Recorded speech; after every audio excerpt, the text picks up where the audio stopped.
That's one of the things that I really love, that I have that attribute that I can do that, because it's both given me the opportunity to do so many different things, and it's taken away the fear of trying new things.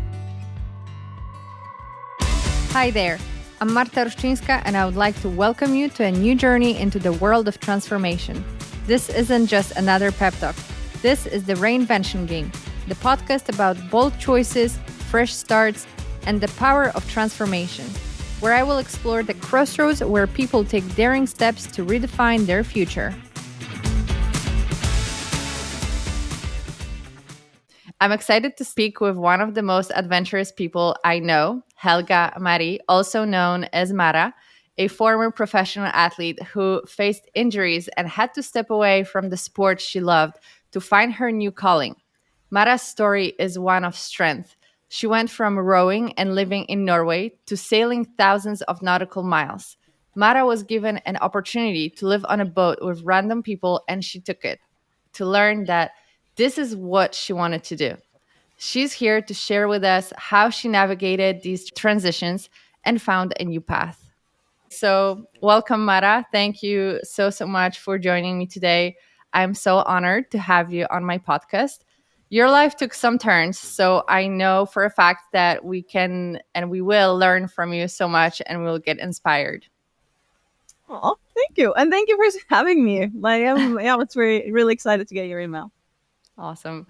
So most of us know that you're a sailor, and you must be a pretty good one since you're about to take part in the Golden Globe race, which is a solo nonstop race around the world. However, I want to learn first about you when you were growing up. I would like to learn more about your life in Norway. And you mentioned that you used to play sport, that you used to be an athlete. However, you never really say what it was, and you never say anything more about it. Could you tell us more now? Yeah, absolutely. So my friends always says I grew up in the field in the middle of the forest in Norway. It was far away from any ocean, at least. And I grew up with three of my brothers, and we were always very competitive. I think from childhood, everything was a competition. So all of us are athletes, actually, in completely different sports, but we always compete, and we always give everything. So that's a family thing for sure. As a kid in the forest, you didn't have a lot of sports to pick between. So when I was younger, I was just doing everything that was possible, which where I come from is handball, skiing, horse riding. It was also football, but I didn't like that. I was the only girl. So in that sport, I was like, nah, I don't want to this time. But I wasn't like, even though I did a lot of sports, I wasn't that into sports before I got a bit older. I was very into learning and school and reading. I loved it. So often when my brothers were outside playing or doing any sports as well, I like to be inside reading. But that to be said, like, that's just me comparing myself to the extreme again, like I usually do. I was still outside a lot, and I had activities every single day of the week doing sports.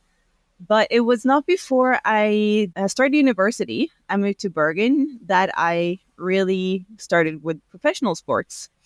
So I went there, and I was thinking, my big dream in life is to be a pirate. So I'm going to start with sailing, and I'm going to start with fencing. And then I wanted to do all the other sports as well. But those were the two I started with. And I started fencing and quickly learned that I had a talent for it, and I picked it up really quickly. I had a coach that was a previous Olympic medalist, and he said, if you want to make it to the Olympics, I'll get you there.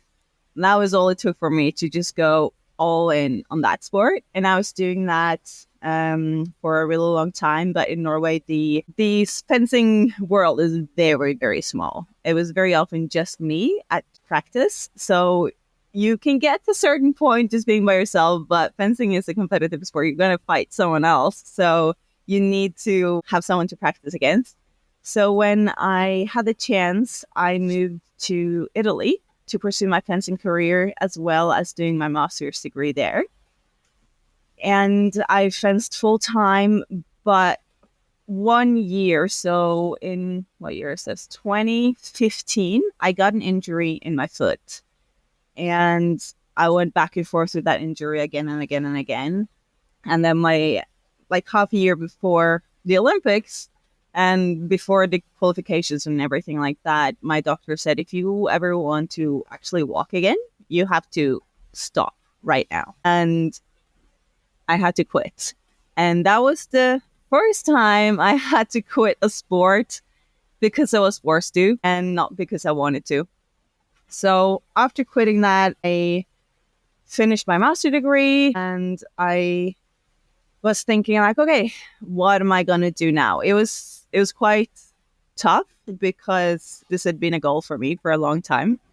So I was like, well, I'm not an athlete anymore. So now I'm just going to do fun stuff like everyone else. I mean, not that sports is not fun. I never felt like it was a sacrifice ever in my life. It was always exactly what I wanted to do. And even if I had to sacrifice other things, I would do it over again, like a million times. But I was like, okay, now I'm going to do all the fun stuff. So I actually applied for a job in Greece on Friday morning. Friday evening, they called me and said, you can have the job, but you have to be here on Sunday. And I just packed my stuff and I moved to Greece and started my new job Monday, which was just wild. It was such a big change of pace, but great decision again. And when I was there, I was like, okay, now I'm an athlete. I have so much time. I'm going to start doing a bunch of sports I can just do for fun. So I started tennis. It's always something I wanted to do. And then after 2 weeks, I was playing tennis like 4 to 6 hours every single day. And it was just all the time. And I realized you're not done being an athlete yet. Like, you have to get back into the game. And, I got pretty decent in tennis when I was there. I was doing like amateur competitions and stuff like that. However, you can't be good in tennis if you start when you're 25 or whatever I was. So I was like, oh, well, I need to find a sport I can actually become pretty darn good in. So I actually sat down and I made a list of all the sports in the Olympics. And I was like, nope. I can be good in this. I can be good in that. And then I ended up with rowing because my body type fits it perfectly. It's a good team in Norway. I love to be underwater. I love rowing. So I was like, this is the one for me. I moved back to Norway, joined a rowing team, and then I just went all in on rowing. So I was quickly and got in shape, started to learn how to row, started to do competitions. It was a lot of fun. I got into coastal rowing, which is rowing on the open ocean and longer distances, more waves. So I did that parallel with flat water rowing and started to compete in international competitions there as well. Had so much fun. And then in 2020, it was right before the Olympic qualification, I moved to Spain and I trained there for 3 months. I was in so good shape. It was right before the Olympic qualification, but then COVID hit and everything is shut down and the Olympics were moved. And I was like, yeah, that's actually nice because now I got 1 more year to get in really good shape. And then this could actually be really good for me. But then that's when I got an injury a little bit into COVID and I had to take a break and I got back and then I got sick. I got something called tularemia. It was just from a bite from a bug. I got this thing like in Norway in the forest. Friggin' annoying. But I'm traveling so much, at least get something when you're traveling. But no, it was friggin' in the forest. And I went to Norwegian Championships. That went well. But then it kind of hit me and I got knocked out. And I had to take a break. And the Olympic qualification was getting closer and closer and closer. And I knew that if there's any chance at all that I'm going to make it, I need to start training again right now. And I have to go so hard. The chances of me hitting the wall are going to be really big. But it was like either I don't try and I won't make it, or I try and I probably still won't make it. So, but at least there's a chance. So I just went friggin' hard, hoping that it would work, and it did not. It just did not work. I hit the wall so hard, and I was knocked out for even more months. I missed the Olympic qualification, and also in that process, I got an injury in my hand, like an inflammation that had been coming a little bit back and forth, but now it was just really bad. So what year is it now? I don't even know. 2021, probably. And I was like, I was out of the game for half a year. Got a little bit back into it. I went to Spain, actually competing at the World Championships in coastal rowing for Spain, which is weird because they had a team and I had been rowing with them. And then I went to the European Championships in coastal rowing for Norway, and that went really well. We got on the podium, so that was really cool. But this was really hard for my hand. I knew that, okay, I need to take a break and I need to figure out what to do next. So that's when I was like, okay, you know what? This is the time to sail across the Pacific Ocean. And I started to plan for that and set up so I could cross in 2022. Because I needed this 6-month break to be able to heal my hand and to figure out, do I want to continue with rowing or do I want to just do something else? At the same time, though, when I was a bit injured, I started to do bobsled just for fun. I was at my physiotherapist and he was like, oh, I guess you need to find a new sport. Ha ha ha. And then we're like, bobsled. Ha ha ha ha. And then I'm like, on my phone, how to start bobsled. So I contacted them and then they wrote me back and they were like, actually, we need someone. Can you come? And then I did bobsled for a little bit and we competed in the European Cup. And we were actually really close to qualifying for the Olympics in bobsled. And we were like, how the crap did that happen? And so that was actually another thing that I was going to consider in the Pacific if I wanted to continue with bobsled as well and do 4 years to do the next Winter Olympics. Then I went to sailing and I realized that I didn't want to continue rowing. Number one, like, because it's not, like, my hand is still not good. So I couldn't.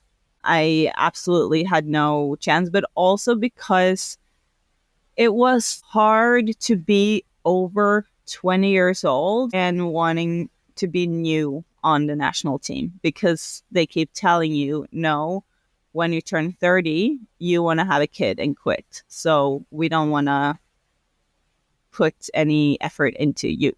And I'm like, well, what if you should ask me about that? Like, I'm the one that should answer if I want to have a kid and quit the sport, not you. And I've been fighting against that for the entire time I was in the rowing community. And I was just sick of it. I didn't want to have that work against me. And that was something, oh, this is really messy, everything I'm saying now. I'm like jumping back and forth. But when I was in Spain, they didn't care about like anything. They just cared about who's the best rower. So when I was there, they gave me all the opportunities. I was selected to all the teams. And I suddenly felt the power of having a team supporting you in your back. And I became such a better athlete because of it. So when I then got back and I was still met with like, you're too old, I was like, I can't do this anymore. And it was harsh, but you know, I still want to go back because I love it. I flippin' love rowing, but my injury will not allow me to compete at a high level. And yeah, I'm kind of person that either I do it all in and I need to try to be the best, or it's like, no, this is only a hobby and I never want to make it into something else to kind of ruin the niceness of it. And for me, rowing has always been a thing that I want to compete in. So it's hard for me to just go and make it something I do for fun. I have no idea what I was going with this, honestly. This is so much babbling. I forgot completely what I was saying. You basically answered all of my questions. Right. No, that's awesome. No, thank you. Thank you so much for telling me all that. It's really really inspiring. And you are touching on so many interesting points, and I would like to dissect everything. So, maybe first I would love to learn more about the emotions, the struggles in terms of like mental health. You said like you got knocked down literally. So how did you deal with all that when you are trying to aim into like pretty high goal, which is Olympics? And not everybody says at their 20s like, I want to take part in Olympics. That's very very bold. And then your body is against you. How did you deal with that? I mean, it's hard in a lot of ways, but I think for me, when I have a goal, there's nothing stopping me. So, okay, this thing happened. Well, how do I get around it? There's not a lot of emotion connected to it. Maybe it should be a lot more, but I'm very solution oriented in everything. Everything I do, I just see what is a logical thing to do, and then I just do that thing. So it's, of course, it is also the part that it's really hard and it sucks because this is what your life has been about, and you dedicated yourself towards this one thing for so long, and then something that you can't control just tells you can't do this because you get a stupid injury that you can't really do anything about. And of course I could start to think, how could I have avoided this? But that's not gonna help me probably because it's there now. So I just need to figure out, can I fix it, or what can I do to make it better, or like to come up with something else.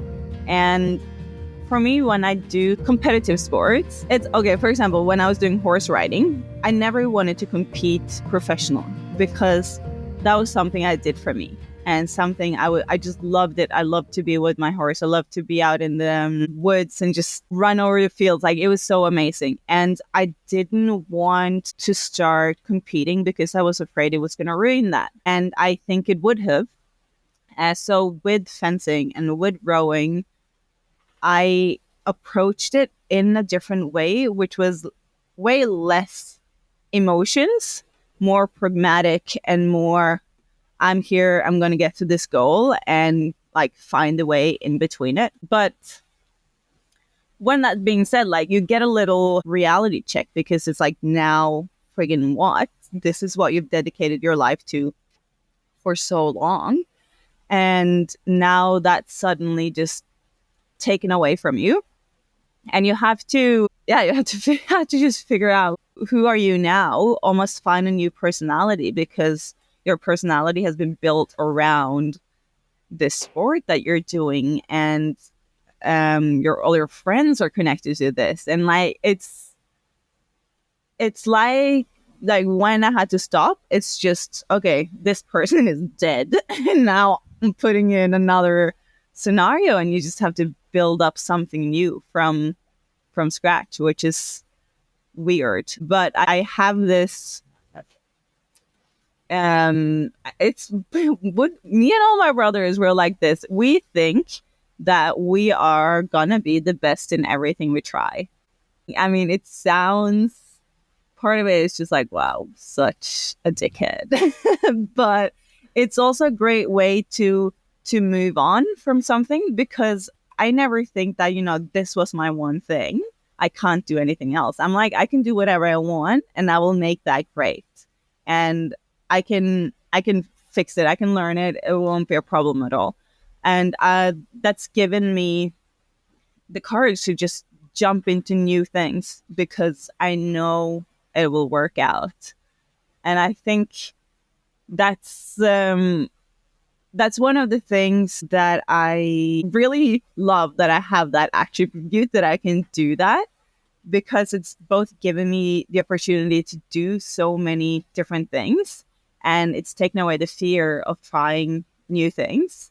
And also, like, when you try a bunch of different things, you get better at everything, and then you pick up new things easier. So then it's kind of a self-fulfilling prophecy that you just get better at things, basically.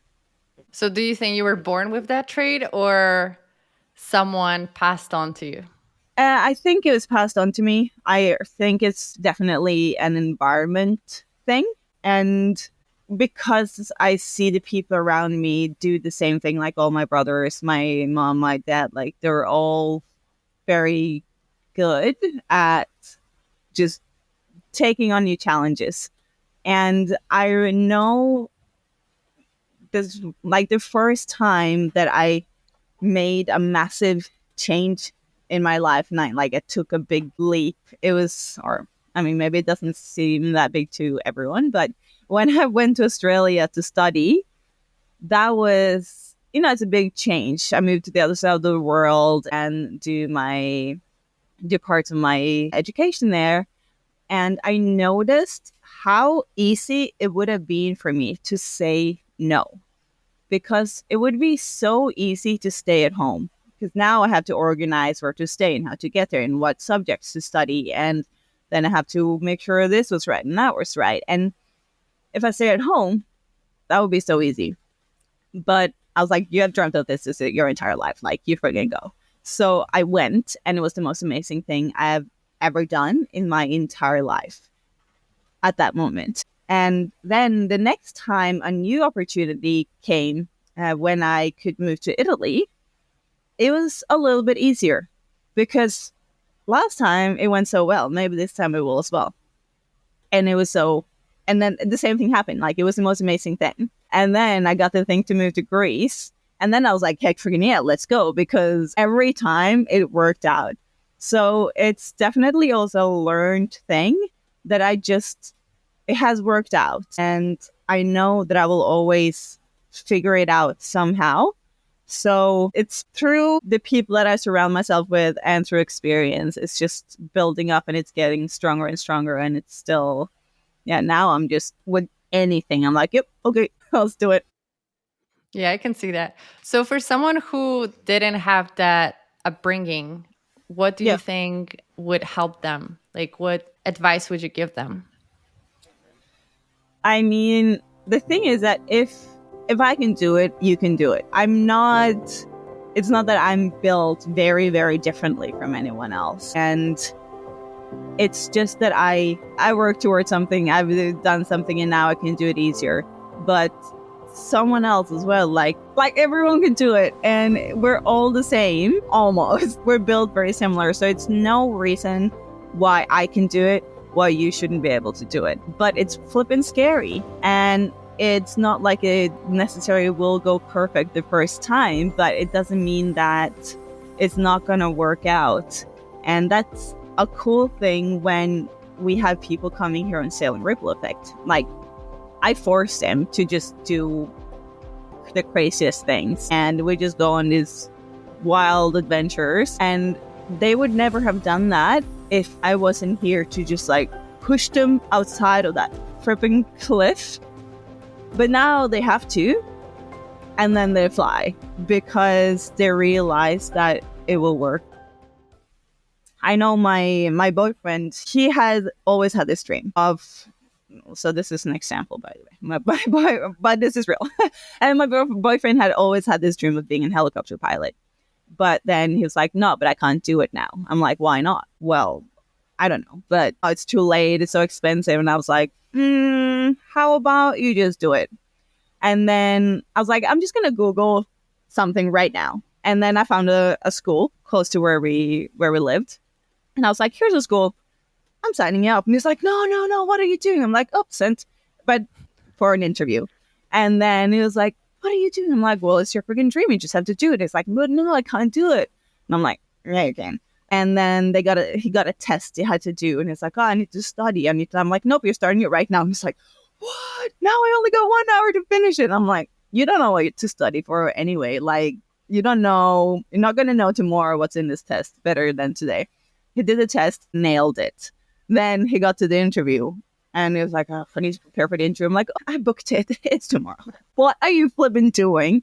Did the interview, nailed it. Got a spot immediately.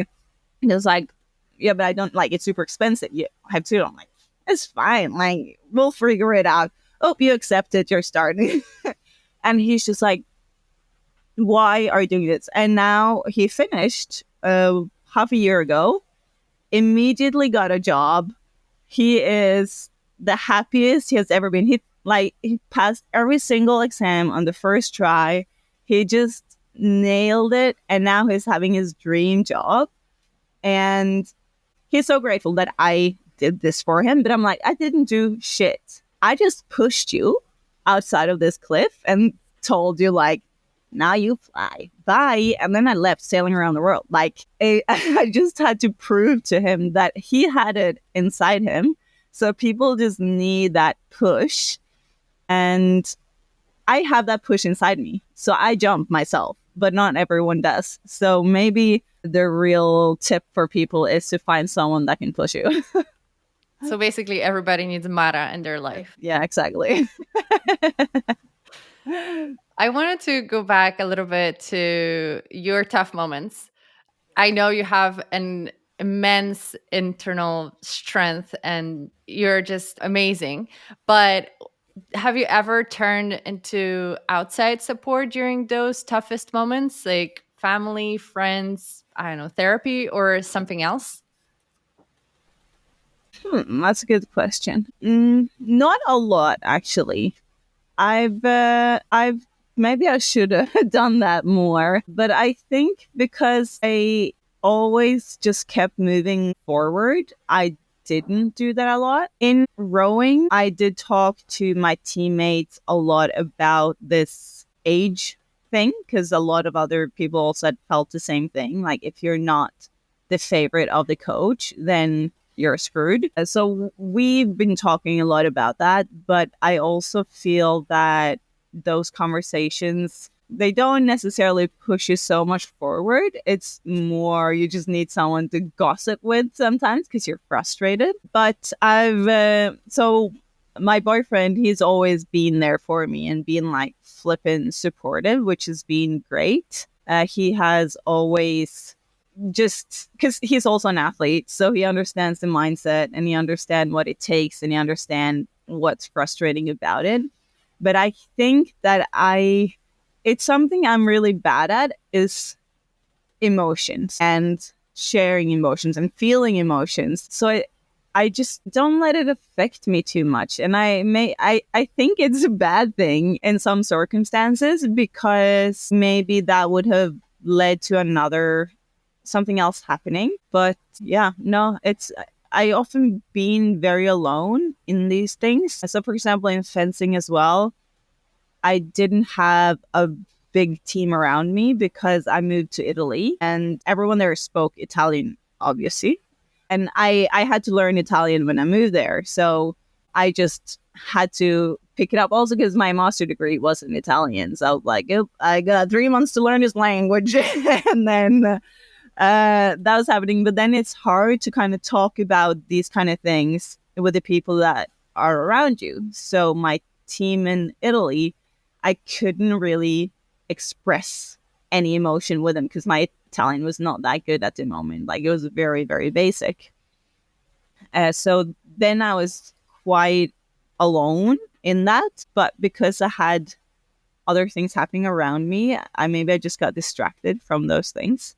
And another thing that I've just realized happened is that when you work out that much, your entire body changes and your hormone levels changes and you get more testosterone and less estrogen. That leads to having less emotions. So it's not before 6 months ago that my body is starting to come back to normal levels and I actually start to have emotions like a woman. And I'm like, what is this? Why? Why do I suddenly feel things? This is weird. Which is, yeah, it's such, it's just a strange thing for me now to actually have feelings towards things. But that's something that has affected it for sure, because I just don't have those emotional ups and downs that might make things feel stronger. I'm just very male in those things. It's just dead inside out. You said you were lonely and alone with all those emotions, do you think you could have performed better if you felt any different about it? Um, I wouldn't say I was lonely though, but I was Okay. alone with emotions, and I do think yes. So, um, I think part of it is because I didn't felt heard in these sports. So, like I mentioned before, when I moved to Spain and I had a team that was supporting me and believed in me, I was performing so much better, and that that was kind of a real big wake up call for me that people around me do and the environment you're in it's has so much to say, and I was just thriving and just it was so amazing, like it was so good.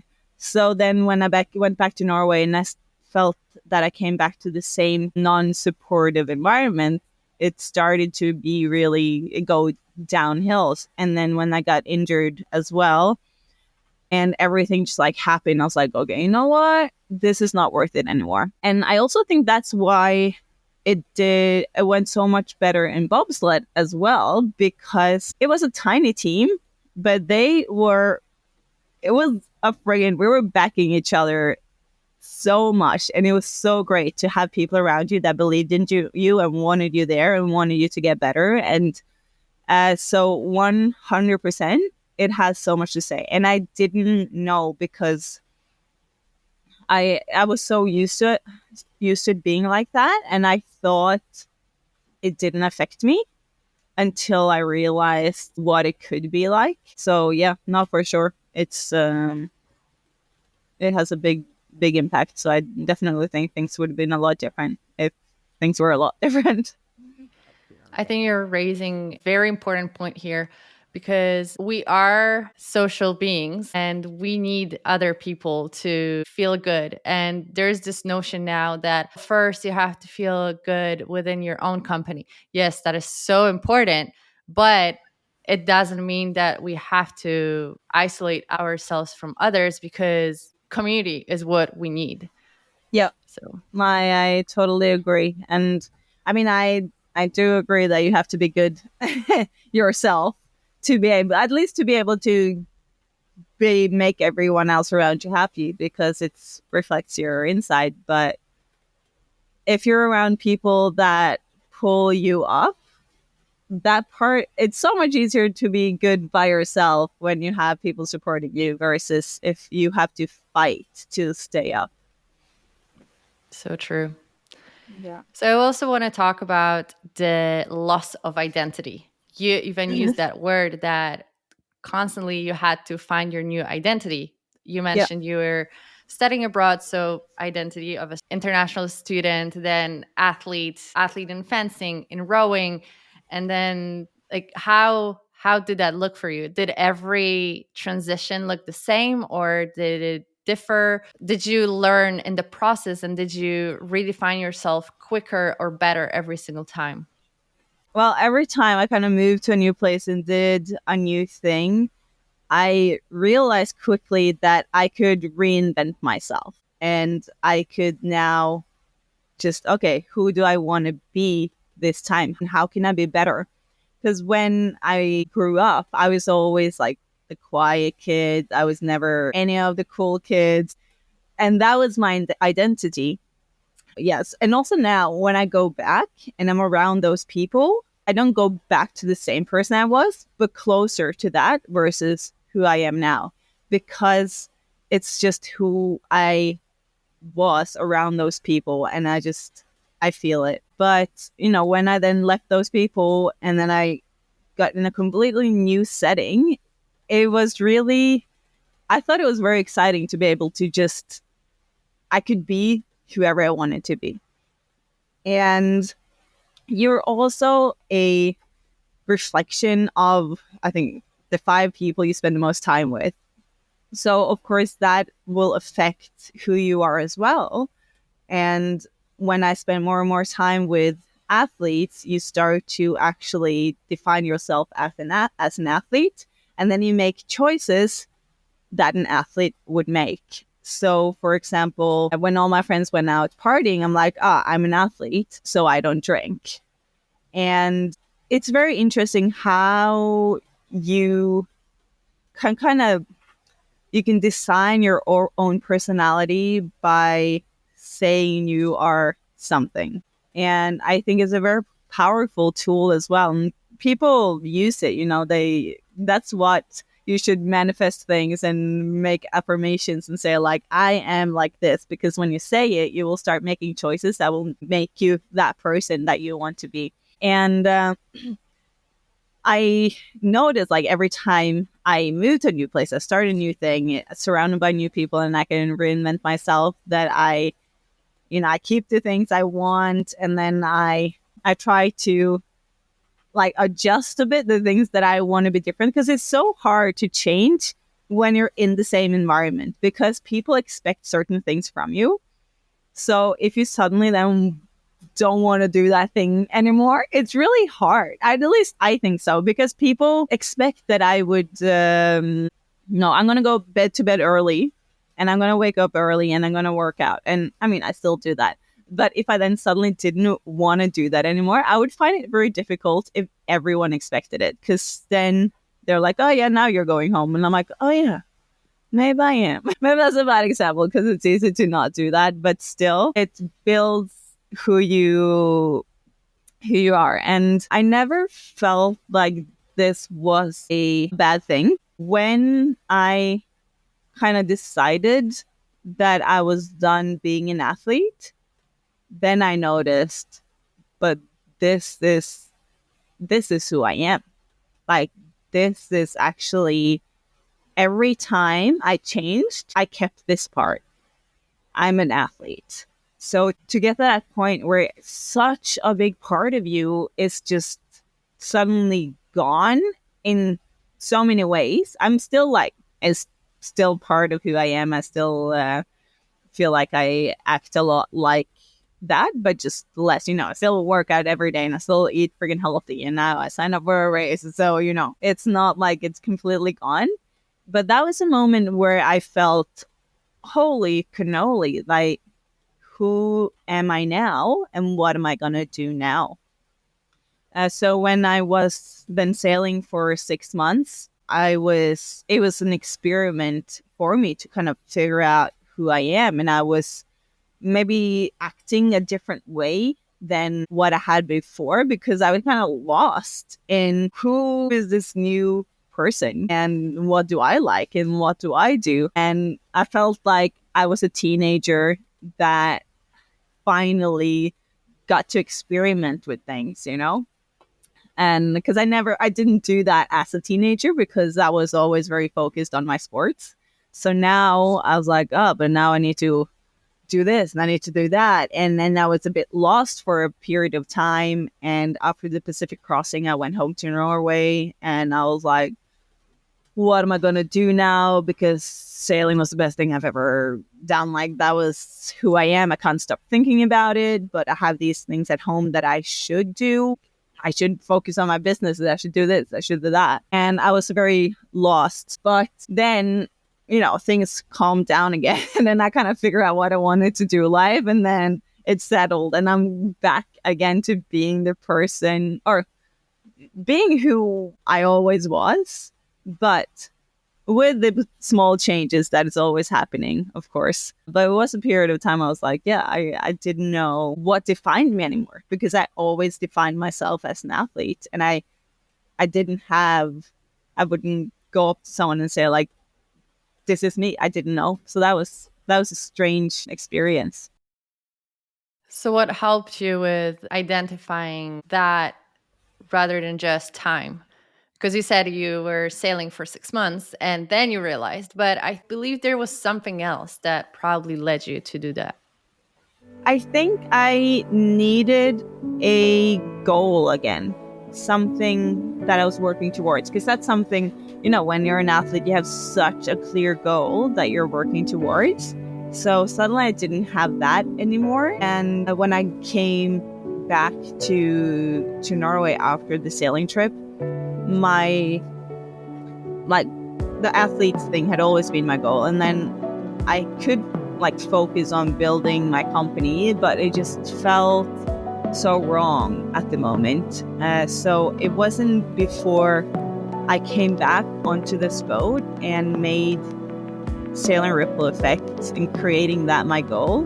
That's when I could be like, okay, I have a thing again. I have something that I can work with and focus on and put my energy into, and I can still I use all my attributes and skills and things. I just had to take it from working on a physical athlete goal to working on a project and putting my energy into that. So that's something that just helped me focus again, basically, and made me come back to going somewhere. I want to also go back a little bit to your identity, finding a new identity and letting go of the previous one. Have you ever mourned your previous identity, or have you ever felt like the opportunity of your big dream, like you're grieving it?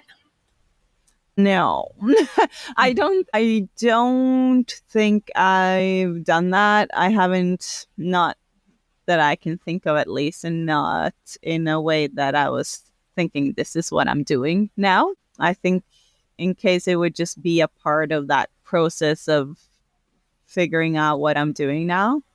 But it's since my now my athlete identity is not lost. It's still a part of me, and it's still such a big part of what I'm doing every day and how I'm living my life. And because it's not just that I'm doing a sport, it's so much more than that. So it's still, as the identity, it's still there, and it's still who I am. And when people meet me, they still, they're like, oh yeah, you're an athlete, just because the way I work on things and the way I approach different things. So it's definitely like the identity as an athlete still there. It's not dead. It's just a pursuit towards one of the goals. But now that has just changed to another goal. And so with Sailing Ripple Effect, for example, like the goal is not anything to do with being an athlete, but it's still, so many things are exactly the same. But instead of just working on your physical strength, you're working on the project. But I feel like it's so similar, everything that I'm doing, that it hasn't really changed my identity. Okay. And you said that you had fun with bobsledding in Yeah. one point, and then you suddenly, okay, I'm going sailing. Hmm. That sounds pretty, no one just sits and is like, oh, now I have to figure out what I'm going to do with life. Oh, I'm just going to go sailing for 6 months. I would say that, oh, if someone is struggling, like, oh, I'm just going to take some time to myself, maybe, rather than it's like, oh, I'm going just sail. How did that happen? It's always been a dream to sail across the Pacific. I sailed the Atlantic in 2017 with my best friend. And when that was done, we said the next thing is the Pacific. So it's always been in the back of my mind, and it's been waiting for the right moment. And then the right moment just happened to appear. So it was actually my friend. She said, I'm gonna change my job at this point. So I have an opening where I can go. And then all of this happened in my life. And I was like, well, I guess I can go as well. And yeah, then we just went, basically. So it's something it's always been there. We just needed to find the right timing. And in 2017, you said you sailed. Did you have any experience prior to that? Yeah, a little bit. Not on any ocean crossings. I sailed, I think the first time I was 15 with my uncle. We were sailing in Greece. And then after that, I was sailing with him sometimes. And I was looking for opportunities to sail. So when I had the chance, I just found a boat that needed a crew, and I went and sailed a little bit. So I'd been sailing a little bit, like I knew my way around the boat, but didn't have any big crossings and big trips or anything like that I'd experienced. So that was a very, I don't know the word, But it was a great experience because we didn't know at all what we were going to with an ocean crossing, because it's very different to cross an ocean versus just cruising from island to island. So it was a very big thing for both me and my friend. And we had so much excitement and expectations going into it. And it was amazing. It was also sometimes like you got this realizations that you're in the middle of the ocean and you're like, what the crap am I doing? I'm not contributing to the world in any way. I'm just in the middle here. It's like nothing, nothing, nothing. And you just want to go away. And then it's like, oh, dolphins. And then you're super happy again. And it's the best day ever. So it's a roller coaster of emotions sailing across an ocean for the first time. That's for sure. But it was just amazing. And I'm like, yeah, this is happening again. Were you ever scared? No. I have this stupid, no, it's pretty great most of the time. Like, but I don't get scared.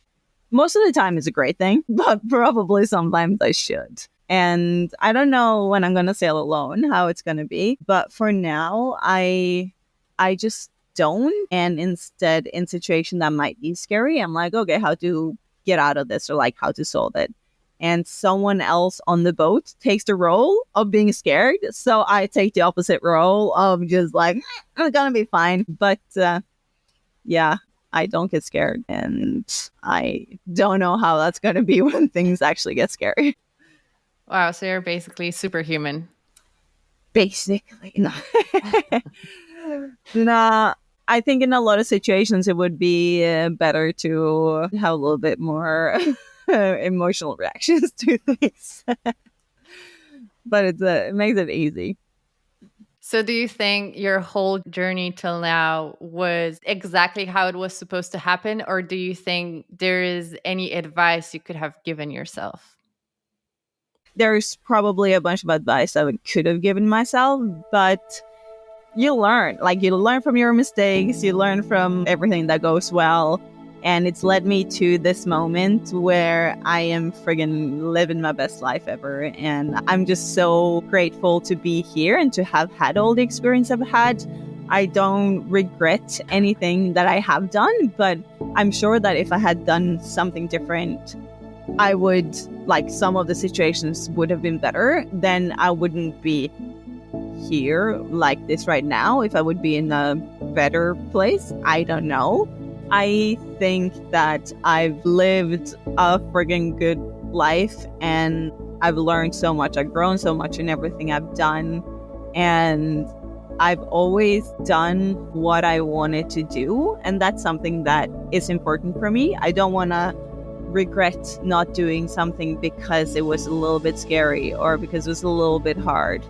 If I hadn't done that, then I would regret something. But I always push myself to do it, and I always go for it, and I just go friggin' all in on things. And for me, that's the right thing to do. And yeah, it's led me here, and I don't want to be anywhere else. So you said you could have given yourself some advice. You know, we have listeners who are probably in a similar situation of like either getting injured or having to change their job, and they do have fears and they are scared of like changing their identity. What advice would you have for them?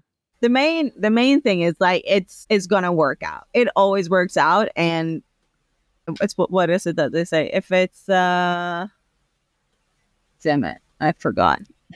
If it hadn't worked out yet, it's not the end. It's not what they say, but something like that. And that it's like everything I want to tell people, it's so cliche because you'll make it or you'll learn something from it.